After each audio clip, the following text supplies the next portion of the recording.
So guys, networking course की ये 6th video है। इस वीडियो में मैं आपको ICANN, IANA, IEEE, EIA, TIA standards इनके बारे में प्रॉपर इंफॉर्मेशन देने वाला हूँ। ये सभी चीजें क्या हैं, इनका प्रोनाउंस हम क्यों करते हैं एंड इनका क्या योगदान है, क्या कंट्रीब्यूशन है हमारी नेटवर्किंग की कम्युनिटी में। तो गाइस, इस वीडियो को देखने के बाद तीनों चारों ऑर्गेनाइजेशंस के बारे में आपको समझ में आ जाएगा। एक्चुअली यहाँ पे जो मेन ऑर्गेनाइजेशन है वो है आपका IEEE एंड ICANN। जो IANA है वो ICANN का ही सब डिपार्टमेंट है।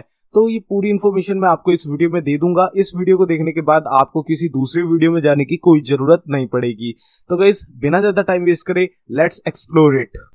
सो गाइस, इस वीडियो को शुरू करने से पहले मैं आपको बता दूं, अगर आपने अभी तक गीकी हब को सब्सक्राइब नहीं किया तो काइंडली सब्सक्राइब करके बेल आइकन को ऑल कर लें, ताकि आने वाली कोर्स की कोई भी वीडियो आपसे मिस ना हो। साथ साथ प्लेलिस्ट सेक्शन पे जाके यहाँ पे आप नेटवर्किंग कोर्स की प्लेलिस्ट को एक्सेस कर सकते हैं, बुकमार्क कर सकते हैं, सेव कर सकते हैं, जिससे आने वाली वीडियो तो बिल्कुल आपसे मिस ना हो। और साथ ही साथ आप यहाँ पे और भी बहुत सारे कोर्स यहाँ पे सीख सकते हैं। बहुत सारे कोर्स आपको मैंने यहाँ पे बना के ऑलरेडी दे रखे हैं और फ्यूचर में भी देता रहूंगा। तो अब बिना ज्यादा टाइम वेस्ट करें, चलते हैं अपनी वीडियो की तरफ और जानते हैं डिफरेंट टाइप्स ऑफ नेटवर्क के बारे में।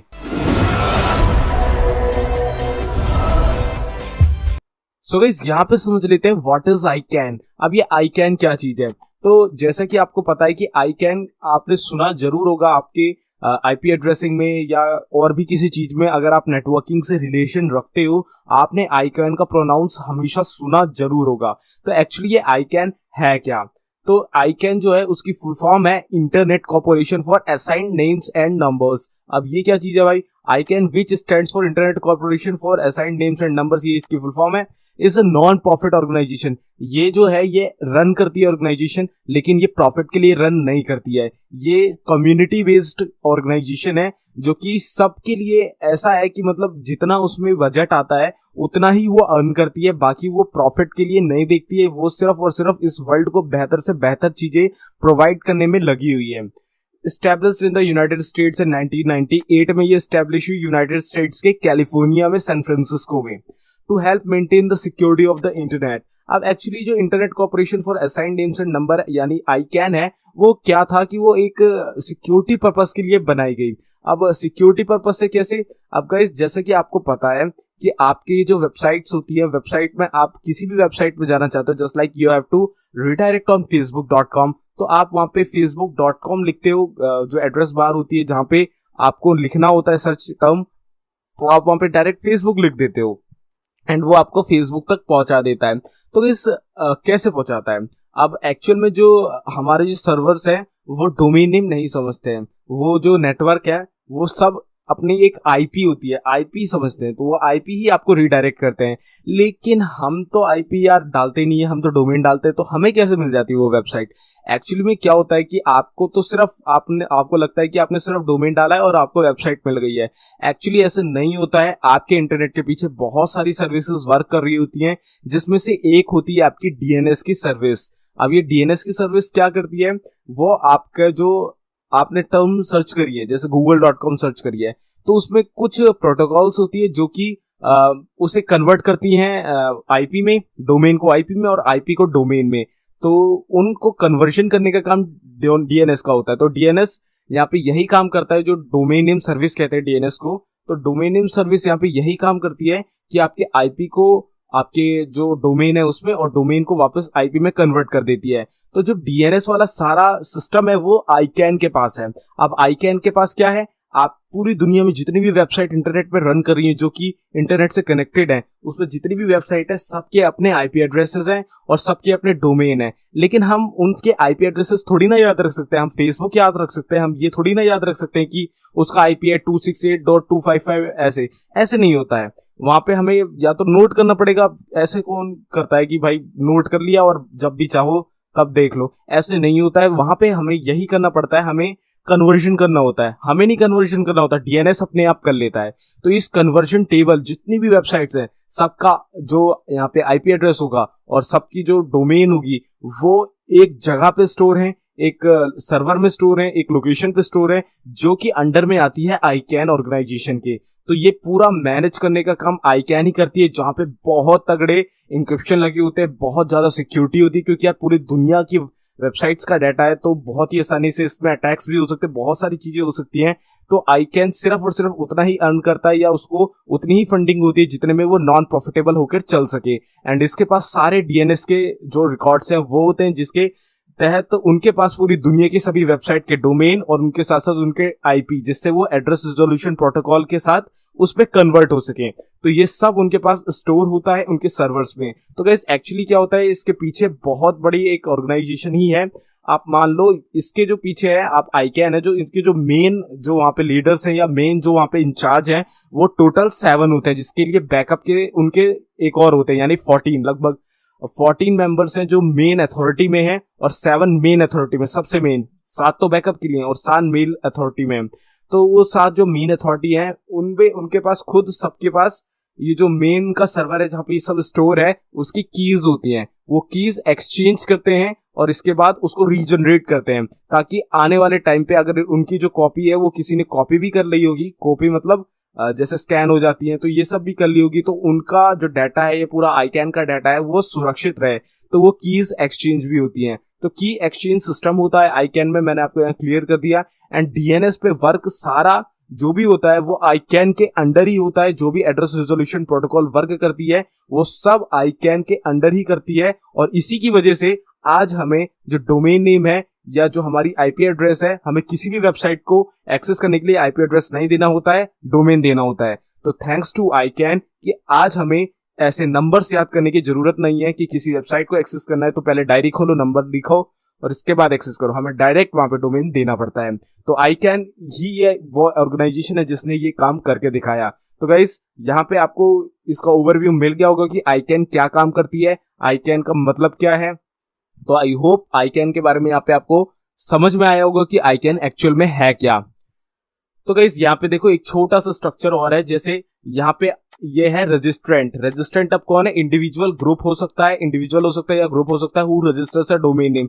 अब इस बंदे ने क्या किया है, एक वेबसाइट खरीदी है जैसे www.m.com, mk.com, ठीक है, mk.com। अगर मुझे इस वेबसाइट को एक्सेस करना है तो मैं क्या करूंगा, गूगल में लिखूंगा ना mk.com तो ऑटोमेटिकली खुल जाएगी। लेकिन क्या होता था जब ये www नहीं बना था, वर्ल्ड वाइड वेब नहीं बना था, जब टिम बर्नर्स-ली ने ये नहीं बनाया था, आईकैन नहीं था, उससे पहले हमें किसी भी वेबसाइट को एक्सेस करना है तो हमें उसका आईपी एड्रेस देना पड़ता था। अभी भी हम आईपी एड्रेस देंगे किसी भी वेबसाइट का तो वो रिडायरेक्ट हो जाएगी। लेकिन आफ्टर आईकैन, जब आईकैन आ गया, टिम बर्नर्स-ली ने www को इजाद कर दिया, इसके बाद से हम डायरेक्ट डोमेन भी देने लगे और हमें जो वेबसाइट चाहिए वो अपने को मिल जाती है। तो इस तरीके से यहाँ पे इसने एक www.mk.com एक डोमेन रजिस्टर कराया है, ठीक है। इसके बाद जो रजिस्ट्रार्स हैं, ये जो लिखा है accredited by the registry and ICANN to take orders from a registrant. अब इवन आपने सुना होगा godaddy.com या जो भी ये वेबसाइट्स होती हैं जो आपको डोमेन नेम प्रोवाइड करती हैं, ठीक है, वो एक्चुअली आईकैन के अंडर ही आती हैं। आईकैन के पास सारे डोमेन नेम होते हैं। अब देखो मैं आपको प्रॉपर बताऊं ना तो यहाँ पे आपको गोडैडी का फंडा भी समझ में आ जाएगा। अब आपका जो गोडैडी है, अगर आप ये सोचते हैं कि गोडैडी आपको डोमेन नेम प्रोवाइड करता है तो यू आर रॉन्ग। वो एक इंटरमीडिएट है, वो एक तरीके का ऐसा ब्रोकर है जो कि बीच में वर्क करता है। एक्चुअली जो डोमेन प्रोवाइड करता है वो आईकैन ही प्रोवाइड करता है, बिकॉज उनके पास ही वो डेटाबेसेस हैं जहां से आपको डीएनएस मिलेगा, जहां से आपको डोमेन मिलेगा और जहां से आपको उस डोमेन का आईपी मिलेगा। तो आपके जो गोडैडी हैं आपसे डोमेन नेम को रजिस्टर करवा लेंगे और अपनी रिक्वेस्ट, आपकी रिक्वेस्ट जो है वो फॉरवर्ड कर देंगे आईकैन के पास। अब आईकैन उसको भाई क्रेडिट करेगा, आईकैन उसमें अपने रजिस्टर करेगा और जो भी आईपी वाईपी है वो असाइन कर देगा, ठीक है।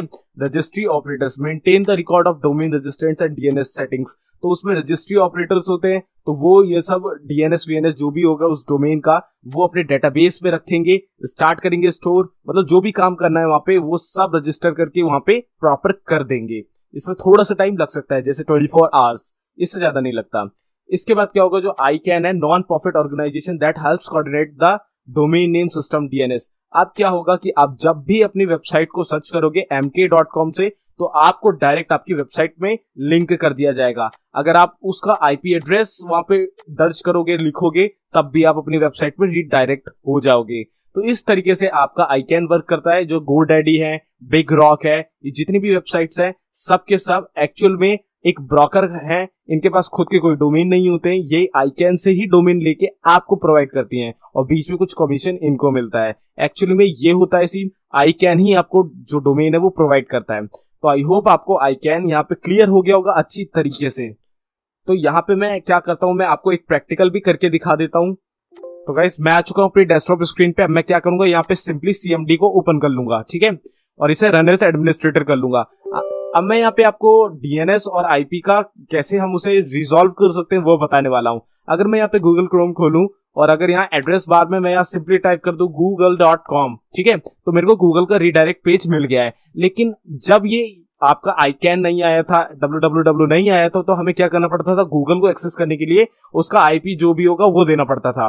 तो हम यहाँ पे अब डोमेन देते हैं, लेकिन हम इसका अगर IP जानना चाहे तो कैसे जानेंगे। मैं सिंपली इस डोमेन को यहाँ पे कॉपी कर लेता हूँ, अपने CMD में जाता हूँ, यहाँ पे एक कमांड टाइप करता हूँ NS lookup, ठीक है, ये रिजॉल्व के लिए कमांड होती है, Ctrl+V, यानी उस लिंक को मैंने यहाँ पेस्ट कर दिया, एंटर हिट करूंगा। तो यहाँ पे HTTP नहीं लगाना, मुझे सिर्फ google.com लगाना है, ठीक है, सिर्फ और सिर्फ google.com, www.google.com।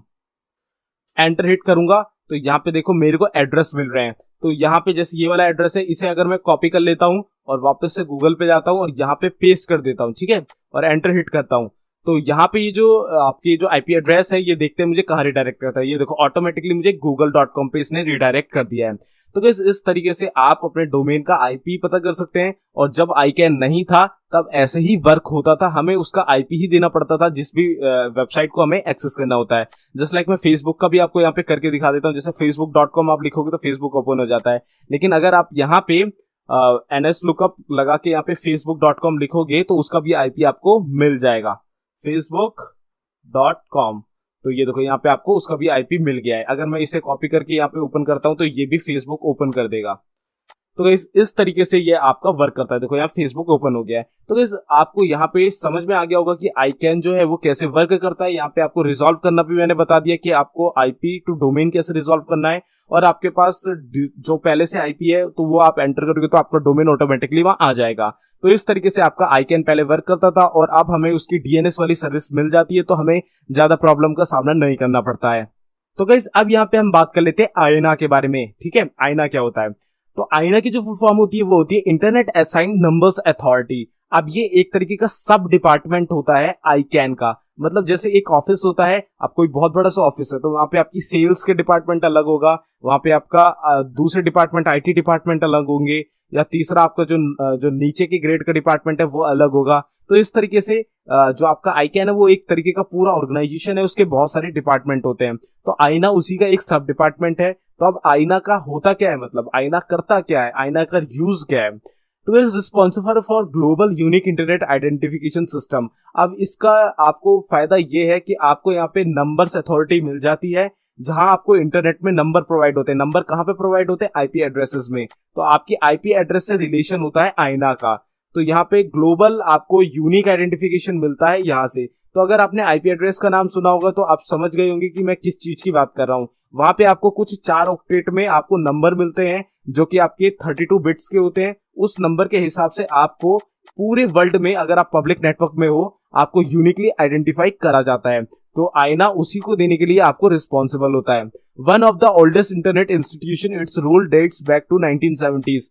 अप्रोक्सीमेटली जब इंटरनेट की शुरुआत हुई थी उसी दौरान आईना को गठित किया गया था या स्टार्ट करा गया था, बिकॉज तभी से हमें IP एड्रेसेस की जरूरत पड़ने लगी थी। IANA now refers to a series of functions perform to coordinate unique internet identifier system. इसमें कुछ सीरीज होती हैं, कुछ फंक्शंस होते हैं, जस्ट लाइक मैंने आपको बताया ऑक्टेट होते हैं और IP वर्जन्स होते हैं। तो डिफरेंट तरीके की इसमें आपका बहुत सारी चीजें लगती हैं जिससे मिलकर आपका IP एड्रेस बनता है। IP एड्रेस कैसे एलोकेट होता है, उसका पूरा एक फंक्शन होता है, एक पूरा उसका एल्गोरिदम होता है। तो कैसे मिलता है ये सब हम IP एड्रेस में जानेंगे। यहाँ पे आप इतना समझ लो कि जो IP एड्रेस होता है वो प्रोवाइड करने की जिम्मेदारी आईना की होती है। टुडे आईकैन परफॉर्म्स द आईना फंक्शंस। तो आईकैन पूरा जो डिपार्टमेंट है उसका सबका ऊपर वाला है, मतलब खुद का ऑर्गेनाइजेशन उसी के अंडर आता है आईना। तो सारे जो भी फंक्शन है आईना की वो अब आईकैन भी परफॉर्म करता है, बिकॉज आईकैन आपका DNS पे ज्यादातर वर्क करता है। और आपका DNS क्या होता है?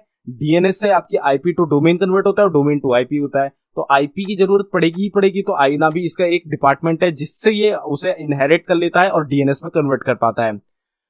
तो यहाँ पे आप देख सकते हो जो आपका आईना है वो डिफरेंट डिफरेंट रीजन में डिफरेंट डिफरेंट तरीके से जाना जाता है। जैसे एशिया में इसे एथनिक कहते हैं, एरिन कहते हैं, नॉर्थ अमेरिका में, साउथ अमेरिका में एलएससी एनआईसी कहते हैं, अफ्रीका में एफ्रिक एनआईसी कहते हैं, यूरोप में राइप एनसीसी कहते हैं। तो ये रीजनल इंटरनेट रजिस्ट्रीज है, रजिस्ट्रीज कहते हैं इन्हें। तो अगर आपको ये समझ में नहीं आ रहा तो आप इतना समझ लो कि आपका जो आईना है उसका अल्टरनेट एरिन है नॉर्थ अमेरिका में, और जहां जहां आपको ये दिख रहे हैं वो अल्टरनेट है आपके आईना के। तो अब यहाँ पे मैं आपको आईना यानी जो आईपी एड्रेस है वो कहाँ होता है मैं आपको दिखा देता हूँ, कैसे हम पता कर सकते हैं अपने सिस्टम का आईपी एड्रेस। साथ साथ मैं आपको यहाँ पे डोमेन नेम सिस्टम यानी डीएनएस के बारे में भी इंफॉर्मेशन बता दूंगा कि कहाँ पे हम उसे देख सकते हैं। तो guys I am in the desktop. अब मैं क्या करूंगा, simply window plus are press करूंगा और यहाँ पे लिखूंगा ncpa.cpl, ठीक है, ओके कर दूंगा। तो यहाँ पे मेरे पास कुछ इस तरीके की विंडो खुलेगी। तो मैंने यहाँ पे ईथरनेट से कनेक्ट कर रखा है अपना इंटरनेट कनेक्शन। मैं इसकी प्रॉपर्टीज में जाऊंगा और प्रॉपर्टीज में जाकर मैं क्या देखूंगा, यहाँ पे आईपी वर्जन 4 है, मैंने आईपी वर्जन 4 का रखा है, आपके केस में 6 भी हो सकता है। तो मैं 4 पे क्लिक कर दूंगा तो यहाँ पे देखो मेरी जो आईपी एड्रेस है वो ये रहा। तो ये जो नंबर है ये एक्चुअल में मुझे आईना ही प्रोवाइड कर रहा है, मतलब ये जो मेरा है ये तो मुझे आईएसपी प्रोवाइड कर रहा है, लेकिन ये जो आईएसपी को भी प्रोवाइड कर रहा है, जो सबसे ऊपर है, जो इस नंबर को क्रिएट करने वाला है, जिसपे इसका मालिकाना हक है, वो आपका आईना ही है। आईना की वजह से ही हमें यहाँ पे आईपी एड्रेस प्रोवाइड हो रहा है।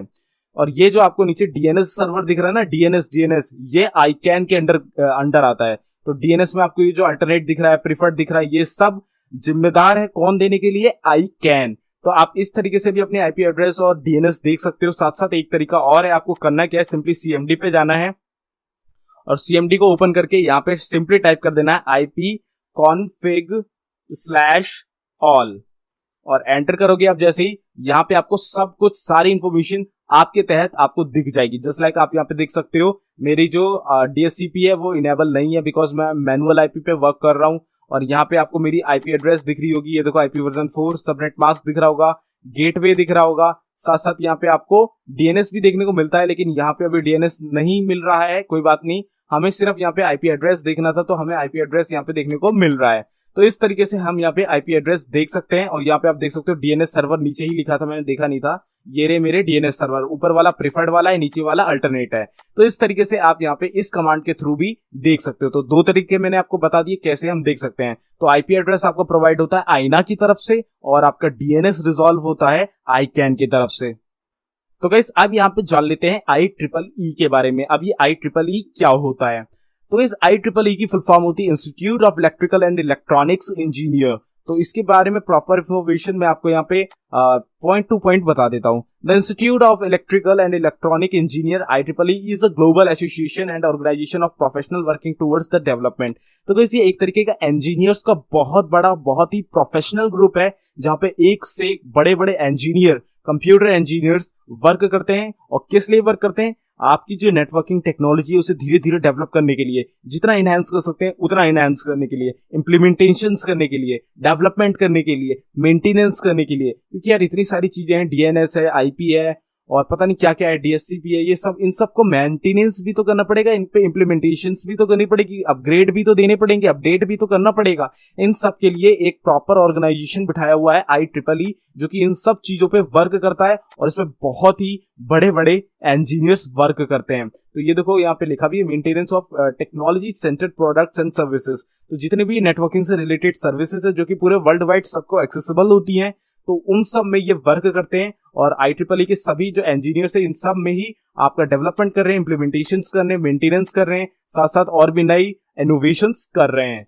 तो IEEE is a non profitable organisation founded in 1963। देखो ये इंटरनेट के स्टार्टिंग में ही, बल्कि इंटरनेट से भी पहले ये हमें स्टार्ट हो गई थी, बिकॉज इंटरनेट आपको पता है ये स्टार्टिंग में डिफेंस में आया था, तो तभी से ये शायद बन चुकी थी और तभी से ये आज तक वर्क कर रही है और ये नॉन प्रॉफिटेबल है। It works सोलिली toward innovating, educating and standardising the electrical and electronic development industry. अब इलेक्ट्रॉनिक डेवलपमेंट में आपके जितने भी आईपी एड्रेस, जो भी ये सब नेटवर्किंग की चीजें हैं वो भी आती हैं, साथ साथ और भी डिफरेंट चीजें आती हैं जो कि आपके हो सकते हैं गेट्स के ऊपर हो या हो सकता है आपके सर्किट बोर्ड्स के ऊपर, तो डिफरेंट डिफरेंट तरीके की चीजें भी ये करते हैं। इवन यहाँ पे जो नेटवर्किंग है ये पर्टिकुलर इनका टॉपिक नहीं है, ये बहुत सारी चीजों में वर्क करते हैं, लेकिन IEEE ऑर्गेनाइजेशन नेटवर्किंग में बहुत बड़ा रोल देती है, इसका आपको यहाँ पे ध्यान रखना है। It is best known for its development of standards such as IEEE 802.11. अब अगर IEEE की इनोवेशन की बात करी जाए तो अगर आप IEEE को समझना चाहते हो, याद रखना चाहते हो, तो आप इसका एक सबसे बड़ा एग्जांपल यहाँ पे ले सकते हो। आपके जितने भी स्टैंडर्ड्स होते हैं वो IEEE ने ही बनाए हैं। अब स्टैंडर्ड कैसे, अगर आपने सुना हो आपके वाईफाई का स्टैंडर्ड जैसे होता है 802.11/AN, तो वो एक तरीके का स्टैंडर्ड होता है जिसके हिसाब से आपके उस वाईफाई की फ्रीक्वेंसी होती है, स्पीड होती है, रेंज होती है, तो और उसकी जो वहां पे क्लास होती है, मतलब जो भी चीजें होती हैं उस वाईफाई को कैटेगराइज करने के लिए, उसका स्टैंडर्ड बताने के लिए, वो सब IEEE ही पहले से उसका डेवलपमेंट करके रखता है और आपको प्रोवाइड करता है एज अ सर्विस। तो ये जो सारे स्टैंडर्ड्स हैं वो सब IEEE ने ही डेवलप करे हैं। तो यहाँ पे अगर देखो पैरेलल पोर्ट आपने देखा ही है, तो पैरेलल पोर्ट एक तरीके का इनपुट और आउटपुट इंटरफेस होता है आपके डेस्कटॉप कंप्यूटर्स में। तो वो एक्चुअल में IEEE ने ही बनाया था 1284। अभी 1284 क्या है, ये आपका स्टैंडर्ड है, ठीक है, इसे हम कहते हैं स्टैंडर्ड। मैं लिख देता हूं यहाँ पे ताकि आपको याद रहे, इसे कहते हैं हम स्टैंडर्ड, ठीक है। तो ये आपका पैरेलल पोर्ट का स्टैंडर्ड होता है। वहीं जो आपका फायर वायर पोर्ट होता है जिसमें आप कैमरा अटैच करते हो और एक्सटर्नल चीजें वहां पे अटैच करते हो, वो भी IEEE ने ही बनाया है, जिसका स्टैंडर्ड क्या है 1394। ऐसे ही आपका IEEE का वाईफाई का स्टैंडर्ड होता है जो कि है 802.11। अगर आप मोबाइल फोन पे भी देखोगे, आपका राउटर भी है, उसमें भी आपको यही स्टैंडर्ड देखने को मिलेगा। तो ये एक्चुअल में सीरीज में होते हैं 802.1, 2, 3, 4, 11 ऐसे तक, ठीक है। तो ये आपके सीरीज में होते हैं।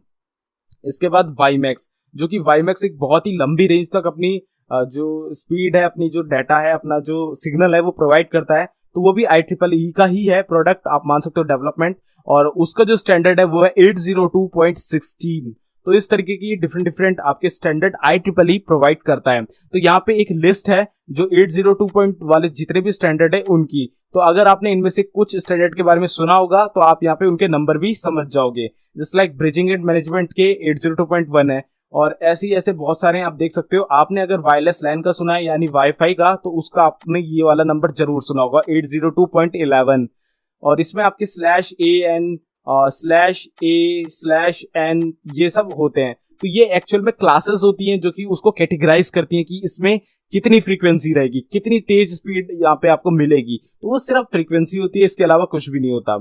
इसके साथ साथ आपको जो IEEE है उसने पोर्ट्स के साथ साथ जितने भी आपके यहाँ पे पोर्ट होते हैं जैसे सीरीज और आपका पैरेलल, ये सब, इन सब के भी स्टैंडर्ड डिफाइन करें, साथ साथ वाईफाई के भी स्टैंडर्ड डिफाइन करें, साथ साथ यहाँ पे आपको जितने भी यहाँ पे लिस्ट दिख रही है इन सब के स्टैंडर्ड आपको यहाँ पे IEEE ही डेवलप करके दे चुका है। ब्लूटूथ है, उसके भी जो भी स्टैंडर्ड्स होते हैं वो भी 802 कुछ में ही लाई करते हैं, तो वो भी आपके IEEE ने ही बनाए हैं।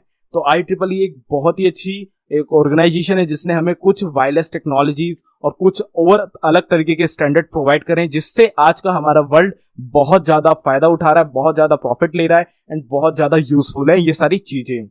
तो ये थे आज की वीडियो जहां पे मैंने आपको IEEE, IANA, ICANN के बारे में एक प्रॉपर इन्फॉर्मेशन दी है। तो यहाँ पे EIA और TIA क्वेश्चन आया था मेरे पास, तो मैं आपको यहाँ पे एक हल्का सा ओवरव्यू दे देता हूँ। इसकी मैं प्रॉपर वीडियो बनाऊंगा जब मैं केबलिंग, जो स्ट्रक्चर केबलिंग होती है उसके बारे में बनाऊंगा, तब मैं अच्छी तरीके से बताऊंगा। तो मैं यहाँ पे एक छोटा सा ब्रीफ इंट्रोडक्शन इसका भी दे देता हूँ ताकि क्लियरिटी आपको हो जाए, और आने वाले टाइम में मैं इसको बता दूंगा, आप बिल्कुल चिंता मत करिएगा। तो एक्चुअली में यार ये भी एक तरीके का स्टैंडर्ड होता है, और इसमें स्टैंडर्ड कहाँ पे होता है, एक्चुअली जो नेटवर्क केबलिंग होती है ना, तो वहां पे केबल्स लगाई जाती हैं, केबल्स जो वायर होती हैं जिससे इंटरनेट कनेक्ट होता है, ठीक है। उस वायर में आपको वहां पे दो तरीके के सेट्स बनाने पड़ते हैं, स्टैंडर्ड बनाने पड़ते हैं उन वायर्स के। जैसे आपका जो RJ45 कनेक्टर होता है ना, उसमें जो वायर्स लगती हैं एक्चुअली 8 वायर्स होती हैं जो कि 4 पेयर में होती है, 2-2 के 4 पेयर में। तो वहां पे आपके दो तरीके के स्टैंडर्ड लगते हैं, एक तो आपका 568A और दूसरा होता है 568B। तो इन दो तरीके के वहां पे स्टैंडर्ड लगते हैं, EIA और TIA के। तो उन दोनों की तरह से आपके वहां पे वायरिंग होती है। तो वायरिंग से क्या होता है कि आपका जो दोनों साइड है, अगर आप उस दोनों सिस्टम को आपस में एक ही नेटवर्क में लाना चाहते हो तो दोनों साइड आपको एक ही रखना है, डिफरेंट में लाना चाहते हो तो दोनों साइड आपको डिफरेंट रखनी है। तो ये एक्चुअली की स्ट्रक्चर केबलिंग होती है जहां पे आपको दो कंप्यूटर को कनेक्ट करना पड़ता है। तो वहां पे EIA TIA के 568A 568B का इस्तेमाल आपको वहां पे करना होता है।